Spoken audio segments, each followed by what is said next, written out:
understand that last moment, feel free to ask him in the chat as well. And we'll be getting going here. So I'm going to share my screen.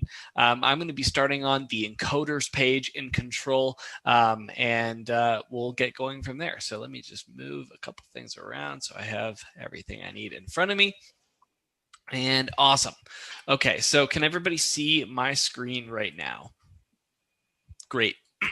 So the reason why I like to kick off these calls with our encoders page is this is just where, and you've probably already come in and seen this page if you've been to Control already, but this is just where you can see everything going on with your current encoder or multiple encoders, whether they be hard or software encoders. Some people have a mix of both.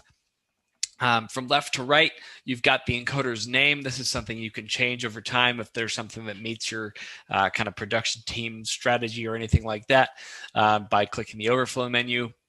We've got the encoder's profile. This is just a quick look at the input and output that the encoder is currently expecting or being set up to take. This is something that we'll see how to change in a little bit. So you may have one already set up here that our support team built for you when you first came on with us, and they like to go ahead and build it out for you. But if not, we can definitely help you set that up ourselves. From left to right on the encoder profile, we've got how many channels of video you'll be sending. Jack, you were talking about using that tool channel encoder, so you'd see a 2 here if you're planning on sending 2 channels.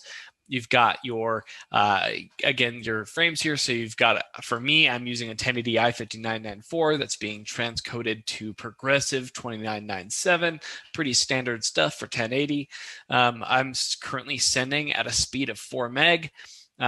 We have the ability with the web streams to go up to 6 meg.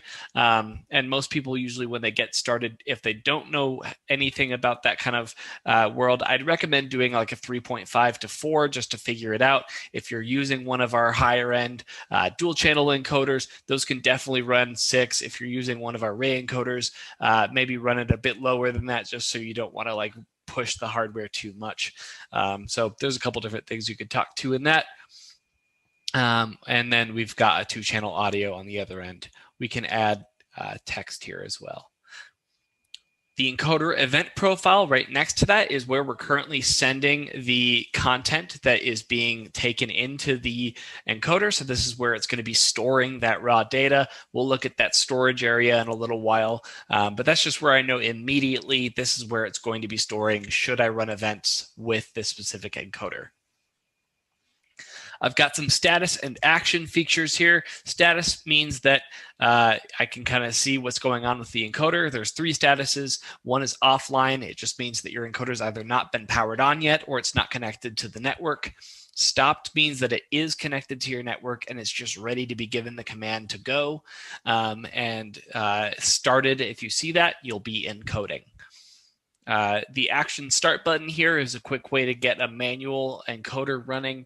If you didn't want to use our scheduling feature and you just had somebody say, hey, can we get streaming right now? You could say, sure, and let's do that. I could click that start button, and after a couple choosing of what I need there, I'd be able to get that running.